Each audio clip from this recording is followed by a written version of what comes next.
My name's Noel Lim. I'm the CEO at Anika Legal. We're a not-for-profit legal service and a community legal centre focusing on supporting renters to live in safe, secure, affordable homes that support their quality of life. And so we provide them with free legal support, but also advocate for a fairer rental system.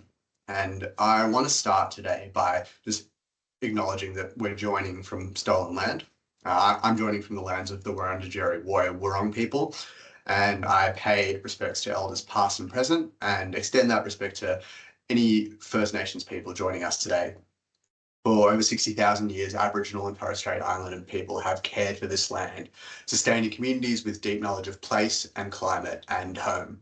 So today, there's far too many First Nations people who continue to experience housing disadvantage, housing insecurity, energy hardship at disproportionate rates. And that's an enduring consequence of systemic inequality. So as we discuss the need to improve rental housing standards, we need to recognise that access to safe, healthy and affordable homes is a fundamental right, and it's one that First Nations people have long fought to uphold.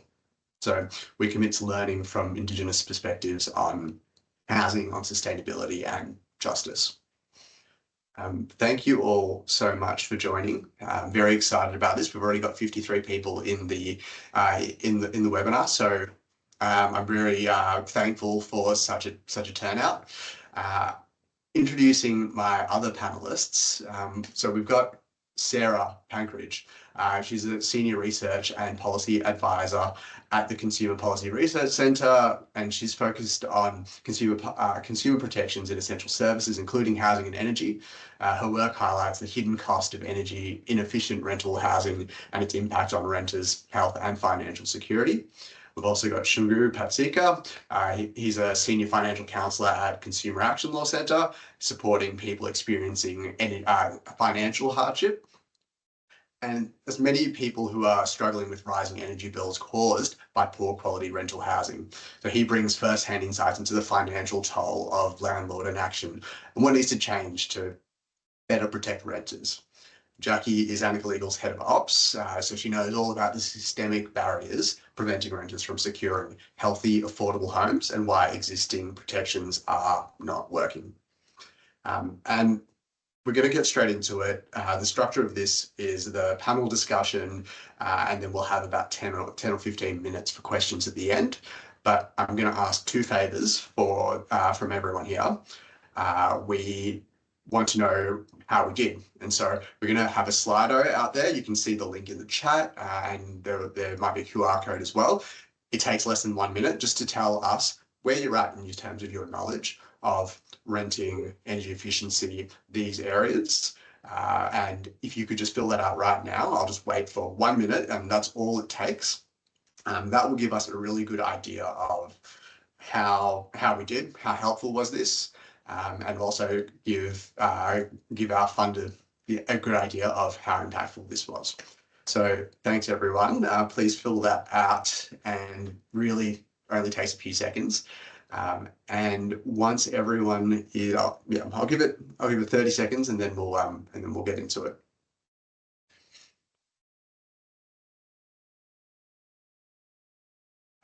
And yeah, if it's easier, we've also got the link in the chat. Okay.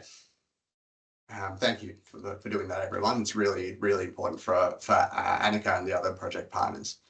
Now, I want to set the scene by telling you about my first encounter with energy inefficient rental housing. It's actually not through my experience as a renter, it's through one of the first cases I took at Anika.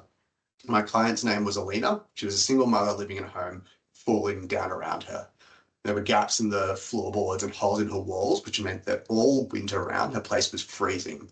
And she told me once that the worst part of her day was the morning, because she would have to walk into her baby's room and see the baby's breath fog up in the morning cold.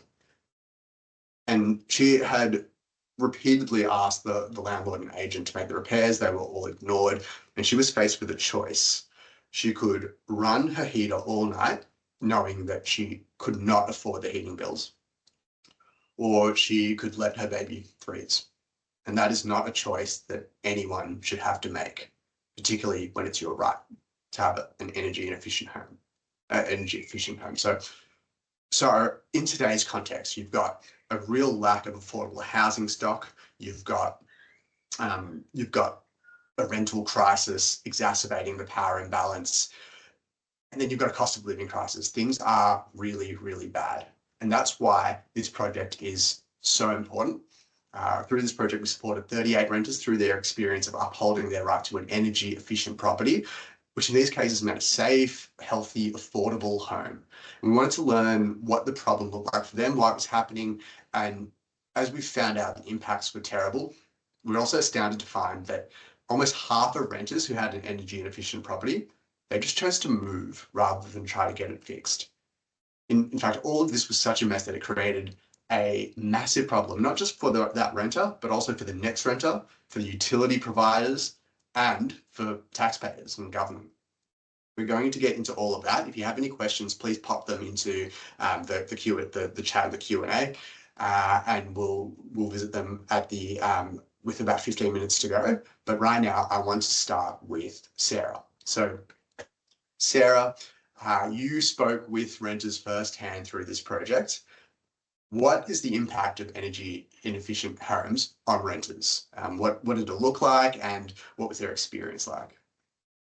Yeah, thanks, Noel. So I think the biggest takeaway here for me is that renters are paying such a big cost living in homes that are not energy efficient. And this is not just a financial cost or a cost to their comfort, both of which are, highly important, but renters are actually experiencing really serious impacts to their health and safety. So our renters reported faults like leaky water and sewage pipes, mold in their home, a gas leak, and puddles around water leakages. And I think there's really no better way to demonstrate what this is like than by sharing the experience of one of our renters who lives in Melbourne. She lives with her 2 children. She's studying. Her family's only source of income is through her work as a delivery driver. And in her home, there were 2 major water leaks. This required her to mop up the water multiple times each day to protect her children from slipping. One of her children is autistic with limited verbal communication skills. And as you can imagine, this was particularly challenging for her. And after one particularly serious fall, her child was actually hospitalised. So as well as, dealing with a child in hospital, what this renter shared with us was that the experience was made even more difficult by the time that she spent dealing with the problem and how taxing that was. So cleaning up the water, trying to get the leak repaired. She couldn't work while she was waiting for tradespeople to come to her home. And to put it in her words directly, so this is a quote, real estate say that they will send, they say they will come, but they don't come. Thankfully, with the support of Anika and after multiple VCAT hearings, the issue was addressed. But I think this experience really shows, how dangerous it can be for renters whose home is not only energy inefficient, but, and driving up people's utility bills, but it's also just not safe either. So I guess that's one particularly kind of harrowing story, but I guess to share a little bit more about some of our other renters and what they experience, people are choosing between turning on the heating during cold weather or just enduring the cold just to save money. Or when they do choose to put the heating on, feeling really stressed about what that next energy bill is going to look like. And then if they do turn on the heating, when not turning on the heating, feeling really worried about the physical and mental impacts of being cold all the time. And, we all know how awful that feeling is. Got another quote here from one of our renters. The insecurity and the poor living conditions has only exacerbated my exhaustion and depression. I often wonder, what is the point? So yeah, I think these health and safety risks and impacts are very real and have really serious negative consequences for people. That's such a grim story, Sarah. And I think this really brings me to, I'm glad that you've made this point, because I feel like when I talk to people about energy inefficient properties, often the first thought is, oh, it's a slightly higher than usual heating bill or something like that, which is really just like, it's not even the tip of the iceberg. There is so much else. There's serious health impacts. It's a very well-researched area. Better Renting do some fantastic research on the impacts of homes that are too hot or cold. And Something that I found out was that almost 1 in 15 deaths in Australia are attributable to cold. There's more people dying from chronic cold in Australia than in Sweden, and that's largely due to poor quality housing. So this is a very serious issue. It needs to be a priority. And unfortunately, that's only half of the story. There's also the financial side of things, which is why we partnered with Consumer Action Law Centre, so they could provide financial counselling and support renters through the financial aspects. So Shungu, you provided financial counselling to several clients during this project. Tell me about the financial side of things. Certainly, and you've both provided really elucidating case studies around the challenges that renters face, and I'd like to include my contribution. And this is a particularly harrowing one, highlighting the nexus between housing insecurity and financial hardship, and how it leads to a range of other issues. And this is a particular case study that did result in a referral to Anika Legal from Consumer Action. So I'm just going to quickly share the case study in the chat, just a summary of it, so people can follow, so can have a look at that. But in essence, we recently received a referral from a client who, and we'll just call her Mary, who receives a disability support pension. And she's in quite challenging circumstances where she's living with a partner who recently had a heart attack while being carer for her sister, and at the same time learning herself that a cancer diagnosis that had been in remission had returned. So you can imagine just the amount of stress caused just by her life in general. And so the housing issue as a renter came up when she was disconnected by her landlord for 6 weeks. And the landlord actually cut off electricity by damaging the wire and meter box. And it was for the most ridiculous reason ever, which was in retaliation for her not paying bills that were not directly related to her usage. This particular landlord must have had another block on the property and expected the client to pay those bills as well. This matter went to VCAT and the Tenants Tribunal, and restoration of her services was ordered. And as far as we know, the landlord has not complied. Now, obviously, there's the clear vulnerability issue, there's the clear housing issue, and the power imbalance in that scenario. So really an extreme example of it, I would say. But then there's the legal implications. And for this particular client, Mary, she obtained an intervention order against the landlord to prevent him from entering the property after he threatened her safety even further, threatened to burn down the property.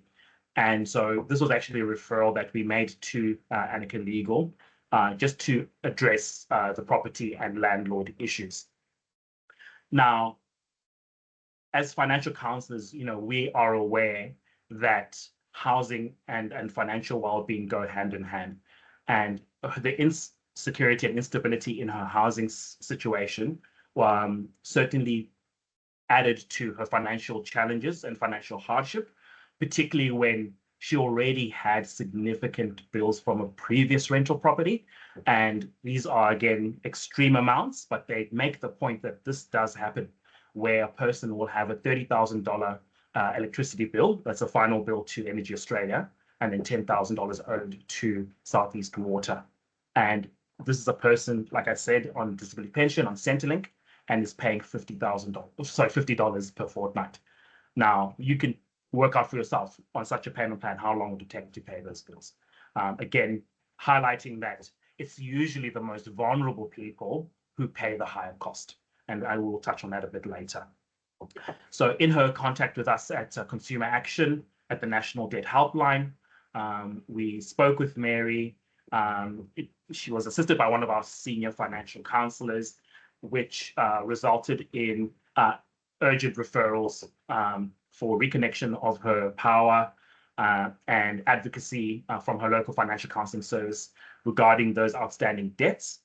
And there was a suggestion that she stops making the payments. She's judgment proof, basically where her Centrelink income is protected from being garnished, so she can allocate those funds to her living expenses rather than paying a debt that she doesn't have to pay. And so in summary, this case study from a financial counseling point of view really highlights how when you look at a person's situation holistically, housing insecurity and financial hardship add to concerns and risks towards a person's physical and mental health, as well as other vulnerabilities. And at the end of the day, it's great that Anika Legal is available to assist people with their legal options, especially when those challenges that a person is experiencing and the vulnerabilities they're experiencing require a sensitive handling of their circumstance without adding to further distress. And so we're just very pleased at Consumer Action to have been part of this project. And we look forward to further collaboration with Anika Legal. I'm so happy that we were able to partner with Calc on this one, because that initial case that I mentioned, Alina, Anika helped Alina fix the property. It was an energy efficient home by the time we finished, but she still had all of this energy debt, and it was kind of brutal to say, that's the end of this, and it's not a holistic kind of service, and that's something that we can now provide. And Shungu, like, a harrowing story. That's it's a really, really tough situation. But would you say that dynamic of having the financial hardship kind of snowball alongside all of these other issues is, common among people experiencing financial hardship? Absolutely. When you look at a person's situation, for instance, and as financial counselors, we adopt various approaches, and one particularly helpful approach is to look at a person's circumstances holistically.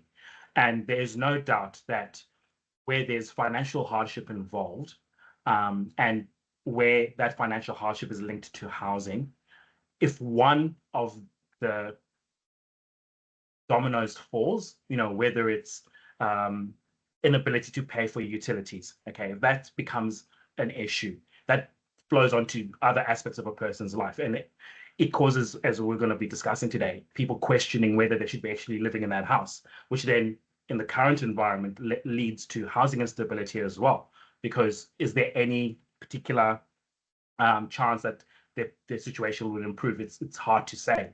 So if we look at a person's situation holistically, it just takes one domino to fall, and whether that's their financial well-being or their financial position or their housing, and particularly around utilities, it can snowball up. Absolutely. Yeah, thank you, Shungu. And I want to, I guess we've heard these two harrowing stories, but we also have laws against this, right? We've got laws that require properties to be maintained, meet certain standards. So my next question is for Jack. And if anyone has questions as we go, please put them into the chat rather than the Q&A. That way I can see them, and I can kind of respond to them as we go and at the end as well. So please in the chat. But Jack, you've heard these two stories. We've got the laws in place. Why is this happening? Why are renters choosing to move? Half of renters choosing to move instead of enforcing rights that they have. And what does that tell us about where renters are at right now? Yeah, I think the key thing to understand, and we've heard some really harrowing stories about some particularly vulnerable renters. That experience is being felt by a much broader range of renters than we would probably recognise. One of the renters that we spoke to during the project who came to us and never received any assistance from us, but did agree to participate in a survey and an interview as long as it was entirely confidential. He was in a situation, he's a tradie, owns his own business, reasonable income, has a partner and a kid, and was so petrified to do anything that he was fixing things himself because he didn't want the landlord to remember that he was there. And So much of the fear that we are seeing from our renters at the moment of all stripes is really coming down to this power imbalance. And yes, we have laws that do some good things, but there is such a fear of enforcing those rights, because what if you get a rental increase? Or the time it actually takes to go to VCAT, enforce your rights, and the mental toll that takes. So we're finding that renters are just absolutely petrified and frozen to do anything. Through our research, we found that it was only when the impacts of the energy inefficiency was so acute, either financially or creating a safety impact, it was only then that they were taking action. And the renters that we spoke to who did take action were referring to themselves as brave for enforcing their rights. And I think it's really important to highlight how much this situation has been rapidly evolving and getting worse and worse. So in the financial year 22-23, 14% of Anika's clients who we assisted with repairs chose to move. In the last financial year, it was 30%. Over the course of the project, so that was May to September of last year, 47% chose to move. It is just getting worse and worse, and partly it might be perception, but for renters, this is their reality. Yeah, this is my experience as well. I think every time I consider asking for something, I kind of think, all right, well, what happens if I if I might lose the place? And if it gets, I'm very lucky, but there are many people out there who are in such an intolerable state that, and their property's in such an intolerable state that it's better to secure something else rather than risk getting kicked out, because that best case scenario is probably going to take months for you to find a new place, given the level of the rental crisis. You've got 100 people showing up for a single inspection, and so better to move rather than risk any period of not having a roof over your head, because for many right now that just means couch surfing, homelessness, potentially sleeping rough for many of our clients. I guess that raises a really different problem as well, because you've got half of these renters just moving to the next place, and you got half these renters moving to the next place. What about the next renter that comes in? This isn't like a lot of the other legal issues where once you solve the problem, it's sort of solved. It's like, all right, well, the bond either went to the right person or the wrong person, but then it's done. This just means the next renter inherits this problem. And so I guess we're just passing the buck on. It really makes for a case of we need to solve this now, otherwise it's just going to keep happening. But Sarah, I want to ask, renters are still renting the energy inefficient properties. Why is this happening? Like, they're going into a place knowing that they're going to have to pay through the nose in utility bills.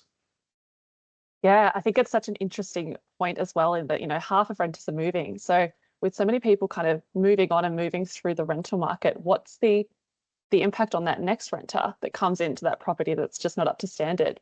So we currently don't have any disclosure requirements at the time when a rental property is advertised.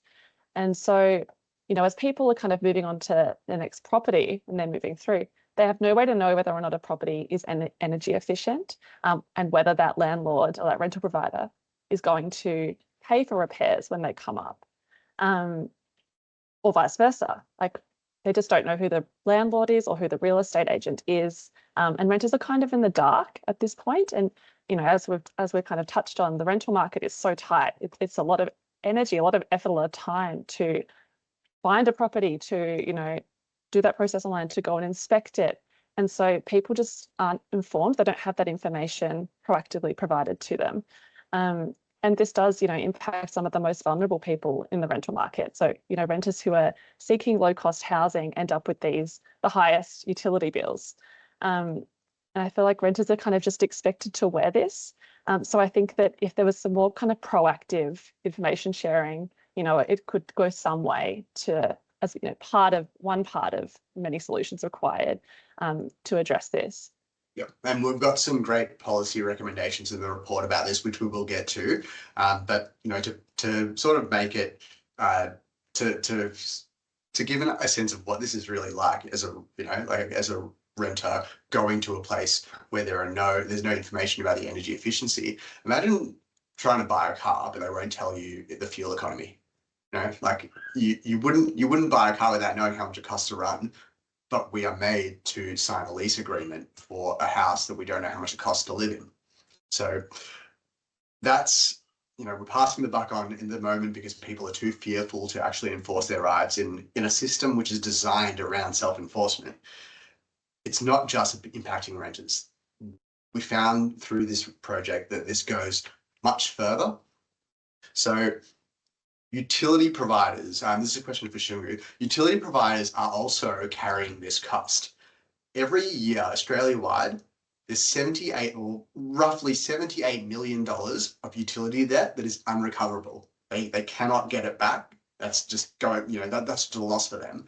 And from Calc's financial hardship data for energy, most of these are private tenants, private renters. So they're carrying the cost of the landlord negligence. That seems really annoying for the utility provider. But I want to ask you, I guess, is this as big an issue as I think it is? Look, as a financial counselor, I need to make a disclaimer that I'll probably be the last person to be an apologist for creditors and utility providers, but the stats do bear out the fact that yes, utility providers are wearing a cost around unaffordable utility bills, particularly linked to inefficient housing.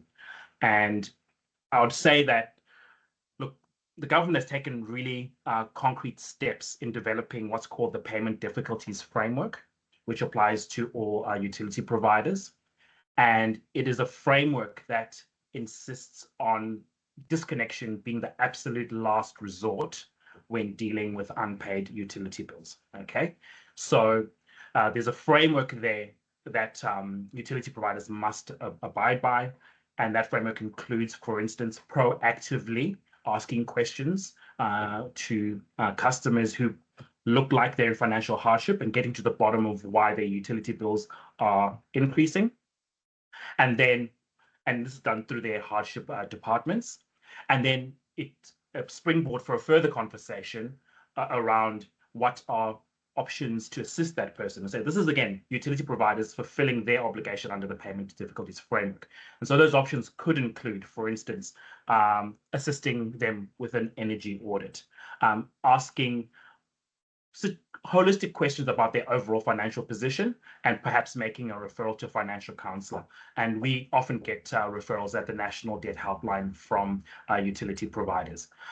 Furthermore, there's obviously in Victoria the ability to apply for the Utility Relief Grant, which I believe, Noel, you might talk about in a moment. And so there, it's again, utility providers in conjunction with the government working together to assist energy providers and mostly renters struggling with that, with covering the cost. Now, in the current climate, we've just seen the attitude of utility providers perhaps become a little bit more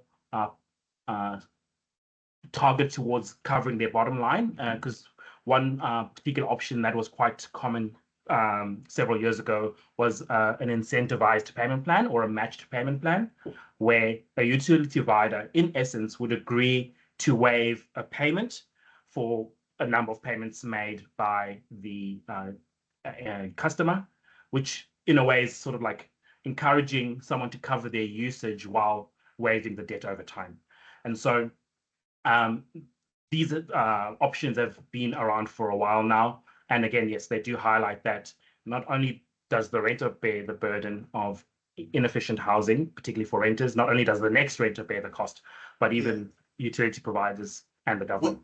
What strikes me about what strikes me about what you said, Sugar, is that the utility provider is putting a lot of focus on supporting the renter, which, as this project shows, is not the sole reason for the energy hardship. It's because there are laws that are not being complied with.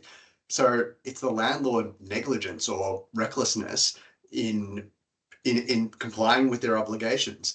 And I would say that this is the same dynamic that I see in government. You mentioned utility relief grants or ERGs. They cost just the Victorian government alone, it's around $48 million last year. And so the government, the taxpayers are paying. We also know there was a very interesting project in New Zealand called the Healthy Homes Initiative, where they retrofit these homes to keep them warm, dry, and healthy. So energy efficiency, that's things like draft proofing, floor coverings, etc. And it reduced hospitalizations by 18%.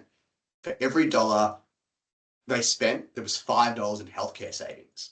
Similar projects happened in Victoria with similar results, the Healthy Homes program. So the government is bearing the cost of the utility relief grants, additional healthcare costs, but a lot of the focus is still focused on renters. And so, Jack, I guess why aren't landlords and agents complying? That's the big question on my mind, and also one that Paul wants to know.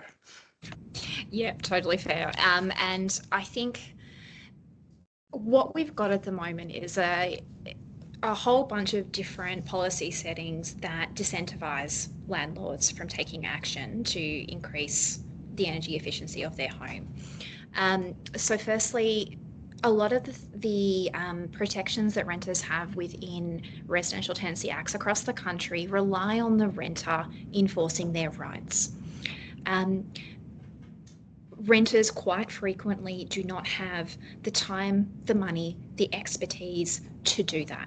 And it takes an awful lot of toll to go through those processes, and they don't work. We've seen that for a very long time now. Minimum standards are fantastic, but if the renter's the only one having to enforce them, it's just not going to happen, quite simply. Secondly, there is the market is not controlling the actions of renters because there is such competition between renters for any vacant property. There is no incentive for a rental provider to ensure that property is at a high quality. They're already going to get a premium on rent, so there's no incentive to put more money into the property to make it more attractive. There will always be a renter who will take the property. And then finally, we've got a whole bunch of really fantastic, well-meaning programs across the country looking at supporting homeowners to increase the energy efficiency of their homes. However, a lot of the incentives that these projects rely on is the reduction of energy bills. The rental provider does not feel that reduction in energy bills. That goes back to the renter. So there's a disconnect with those projects when it comes to rental stock. And if we want to have energy efficient homes, if we want to be addressing climate change, we need to be able to flip the switch on those incentives so that it works not just for owner occupiers and businesses, it needs to also work for our rental stock.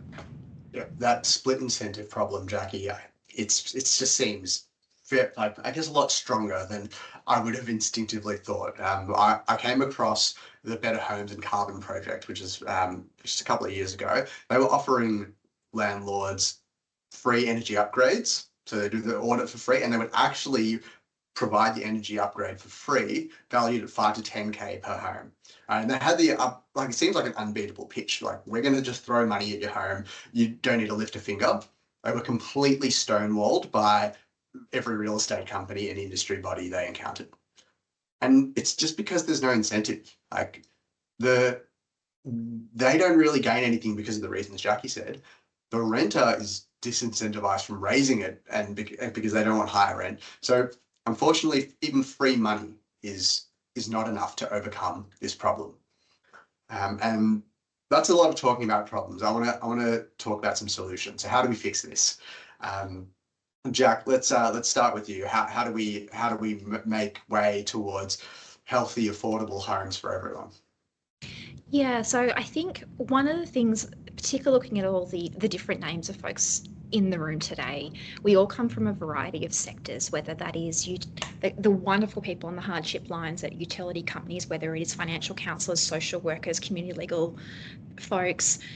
We, as much as we can, while the system remains as it does, we need to do our very best to be working collectively for each individual renter in front of us, supporting those renters to find the additional services that they need to holistically address the problems that they are currently experiencing. And I would like to shout out Thriving Communities Australia, because that's an excellent project that does do that. But moving on to what we can do to actually change the system. Firstly, minimum standards are a potential very strong weapon in the toolkit. There's been various announcements across various jurisdictions. The situation changes across Australia depending on your state. At minimum, we need minimum standards that address not just things like locks. We need heating and cooling. Many jurisdictions have heating. Cooling is not a thing, and it needs to be. We just finished a heat wave in Melbourne and it's already back to 30 degrees. That is so, so important. Equally, those minimum standards need to actually have teeth. When a house doesn't meet minimum standards, we need to be able to prevent rental providers from increasing the rent. That will give teeth to those minimum standards. That makes so much sense to me, where you've got a property which is already in breach, right? Someone is breaching their property, breaching their obligations as an essential service provider, and then they're still allowed to increase the rent. Like I guess it seems very wrong that you can that this is just happening. And it's considered normal. Absolutely. And equally, when it comes to things like minimum standards, we need to be doing more to ensure that the regulators are enforcing these requirements. There's certainly been a very welcome increase in Victoria, but there is so much more space to be looking at this and actually regulating and using the civil penalty provisions that we have. It can't just be the renters, because we already know how disempowered they are right now. Yeah. And we also need to be looking at unjust evictions for renters who do attempt to enforce their rights. There's, again, in Victoria, there's been some wonderful announcements around the removal of no fault evictions, but we need to be, when we're looking at these policy settings, we need to be looking at the practicalities of how these things actually play out and ensuring that landlords are disincentivized from actually doing the wrong thing. There are a number of reasons that you can give a notice to vacate that can be used pretty easily without much evidentiary requirements. Things like my sister's moving back in, and 3 months later the property is back on realestate.com, and there's not very much the renter can do. Yes, they can report it to the regulator. Yes, they can get a little bit of compensation for their moving requirements, but the amount that we're seeing this at Anika suggests that as things stand, it is not sufficient to prevent this bad behaviour from some landlords. There's so much in that, Jack, and I think the main thing that comes out to me is you can't rely on self-enforcement. Like, it's just not happening. And if we're going to have minimum standards for energy efficiency, it can't be on the renter to enforce them, because we know it doesn't happen. Now, Shungu, thoughts on how we might fix this? Yes. Again, looking at solutions, I think overall, what we're looking at is a complete change in attitude and culture around property ownership for the purpose of providing rentals and sort of the responsibility of landlords. Okay, and a key part of that is transparency. Okay, so there need to be reforms around disclosure requirements for landlords, around their compliance to the aforementioned minimum standards and other responsibilities they have, and those sort of disclosure requirements then put the power back in the hand of the renter in terms of understanding who they're dealing with when it comes to whether this landlord is one who will fulfill their obligations and not add to the renter's financial hardship and housing insecurity. And another great way of sort of putting that onus on landlords to be more mindful around how they manage the property, particularly for the benefit of the renters, is to introduce roadworthies for rentals. I mean, we have roadworthies for everything else, cars, for instance. How much more important is housing in this conversation, where, as you're saying before, if a property is not compliant and doesn't pass as roadworthy, then there should be some enforcement action available, or some sort of ability to restrict a landlord being able to just profit from a property that is not fit for purpose when it comes to providing an appropriate rental.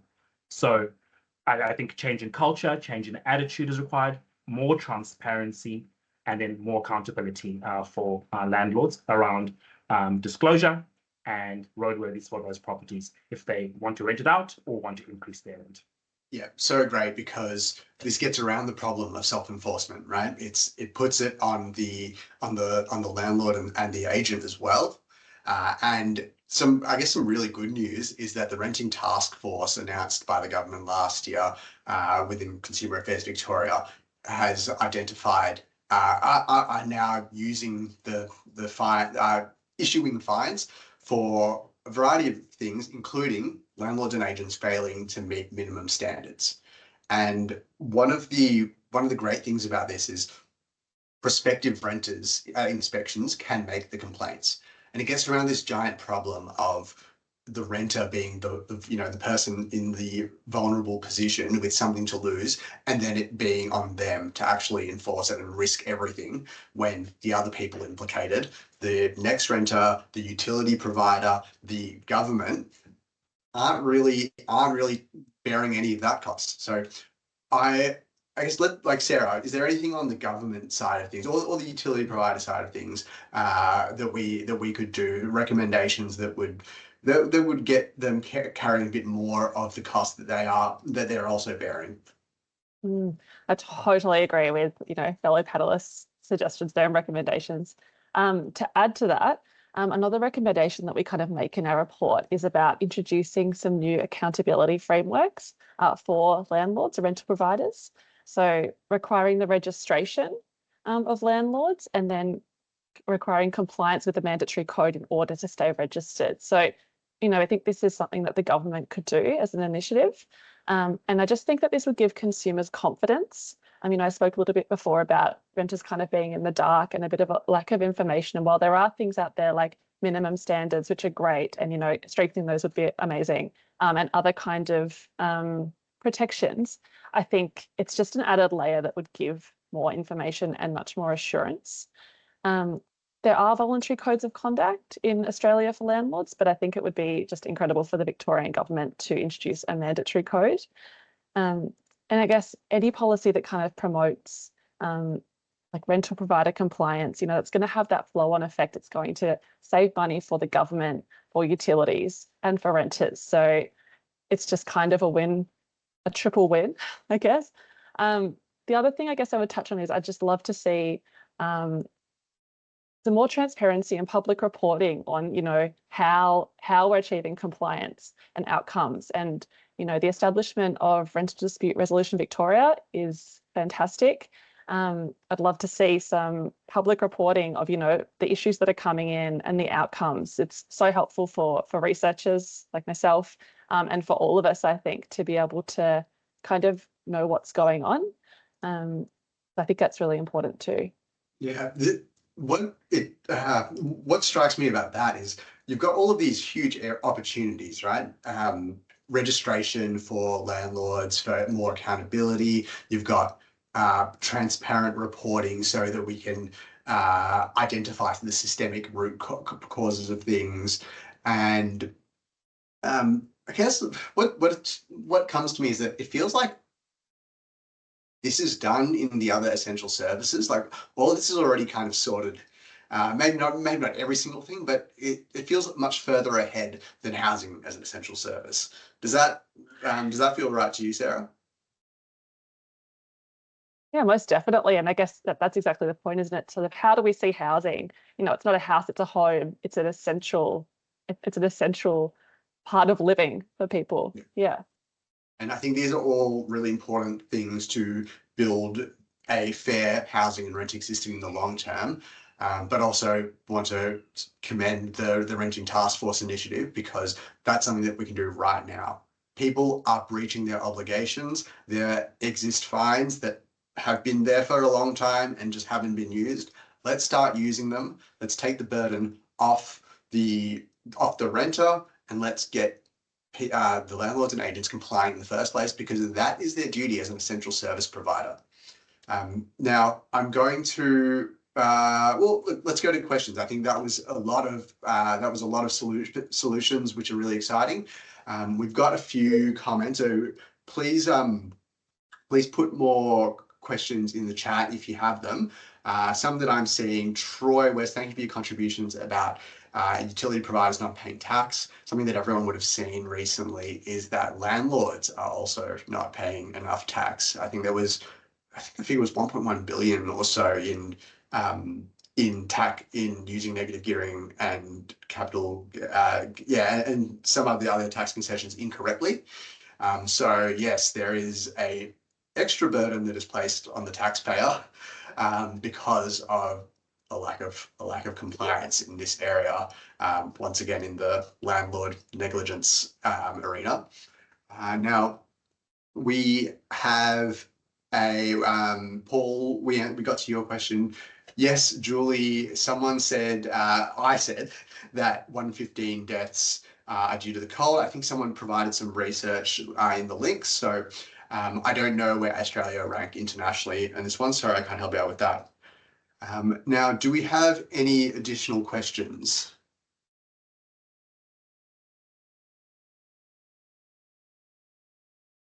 Okay. Rental minimum standards can go some of the way to ensure that at the end of the lease, there's a procedure for ensuring minimum standards can be met. Thank you for the contribution, Rachel.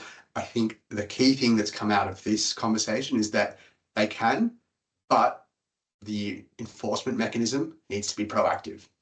If we have that on the renter, it's not going to work. Half of renters are moving. So there is some fantastic work being done by Healthy Homes for Renters initiative.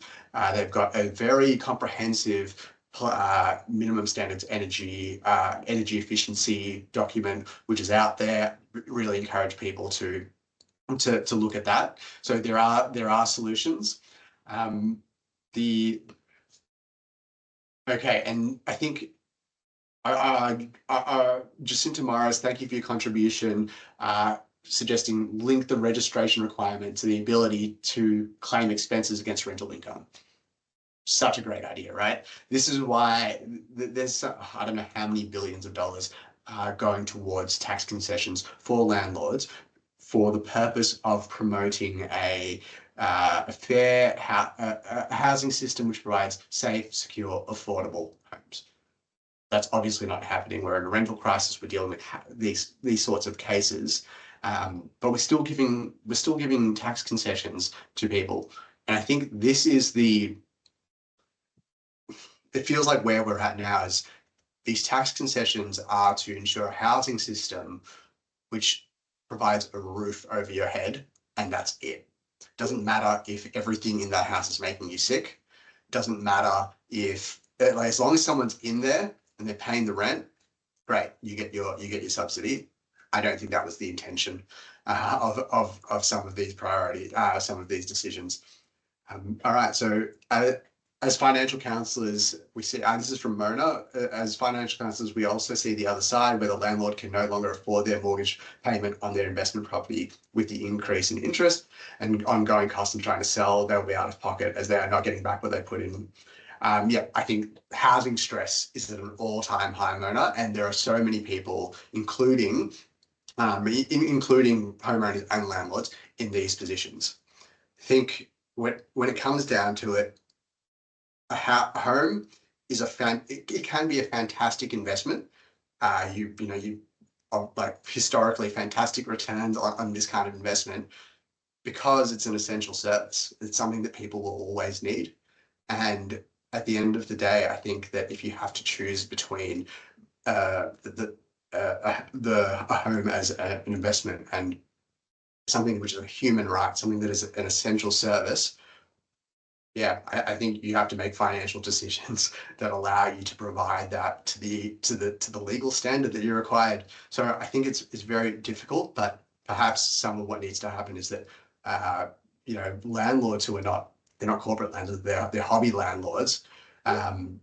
It might not be that might not be the investment choice for you, and I think what has to come, like we have to really center it around the human at the start, but acknowledge that it's an extremely, extremely difficult situation for many people. Now, if there are specific questions for panelists, please include those in your questions. Now, has there? And sorry, I should probably throw it to everyone. Was there anything that you wanted to contribute on some of the comments that I've been reading? I just want to address the question around longer term leases and whether or not that's an incentive to improvements in properties. Look, I think the theory is there that might be a thing, but the fact remains that it is so uncommon to see, those 5-year leases that are an option, that I don't think it's going to make a difference. There is some really interesting work being done to understand the motivations of rental providers by Sarah's colleagues at CPRC this year, which I'm really looking forward to see, so we can get a better understanding about what those motivations are. But certainly they haven't been an incentive thus far.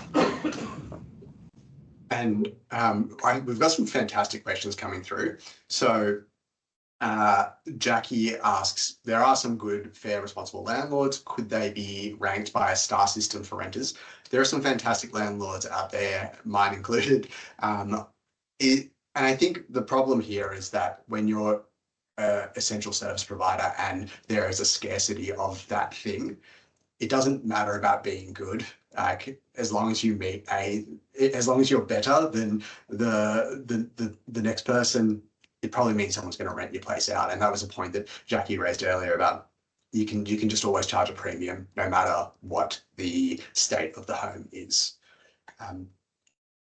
Mark, if there are roadworthy rentals, who's doing the inspection? Yeah, well, definitely just not the renter at the outset, because but it can really be anyone else. I think someone professionally certified, the person who would otherwise be conducting the energy efficiency audits, the safety checks, these things, as long as it's proactive. I think there are already established inspections happening, and that might be something that would make it quite easy, something they already have to do.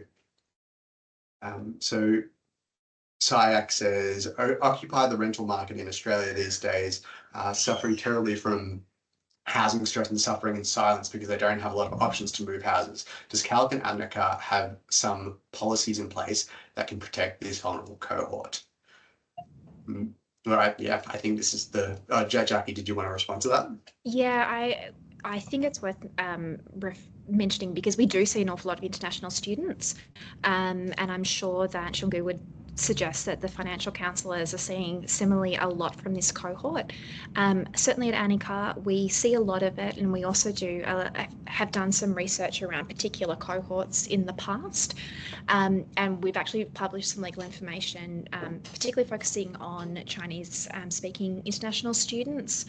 But it's certainly a cohort that absolutely is quite vulnerable, and I think a lot of what is needed for that cohort is not necessarily policies, but targeted services that go to where international students are and deliver services for them that are designed with them, rather than us financial counsellors and folks with the misfortune of law school imposing how we think that should go.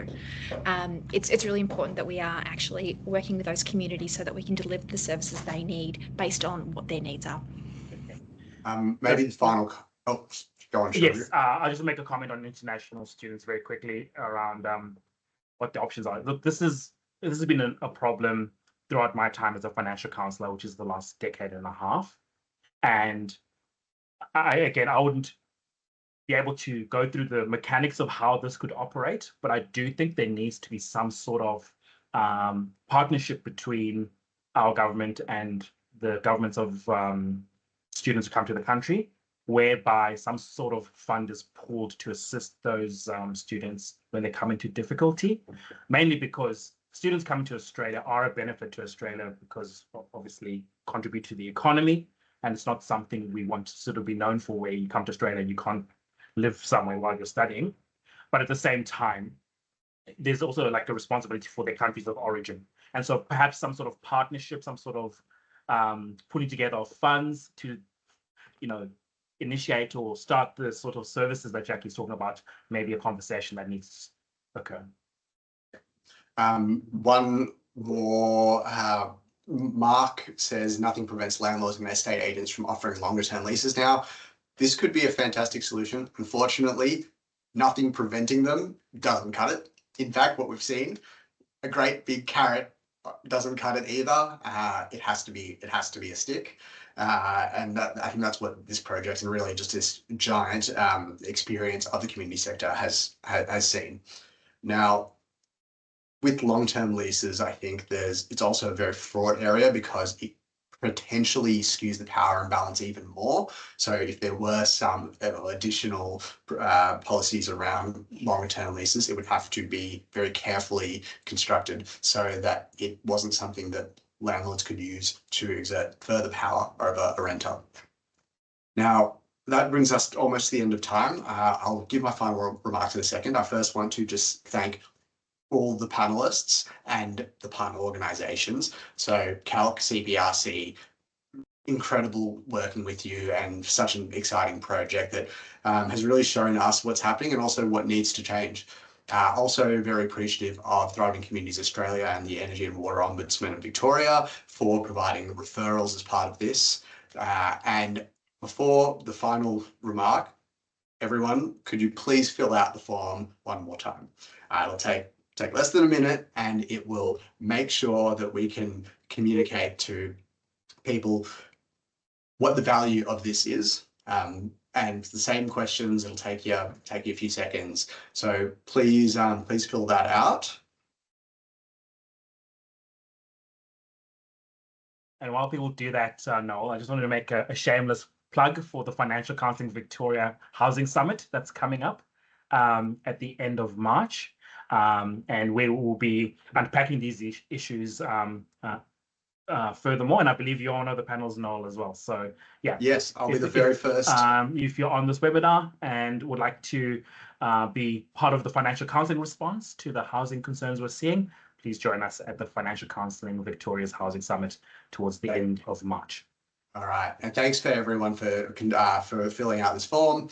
Look, I'll finish now. What this discussion has shown me, this whole project, energy inefficient rental properties are exacerbating energy poverty in a massive way. And what this looks like is homelessness. It looks like serious health issues, even death in some cases. And it's not just the renters that are affected, right? It's also government. It's also utility providers. Everyone but landlords are paying the bill for that negligence to repair investment properties. We shouldn't rely on renters alone to solve the problem. It's just not happening. It's not only their problem, and they're in the most vulnerable position to have to solve it. We need the other involved parties to take action because it's in their best interests, and also because this is what is needed for a fair housing system.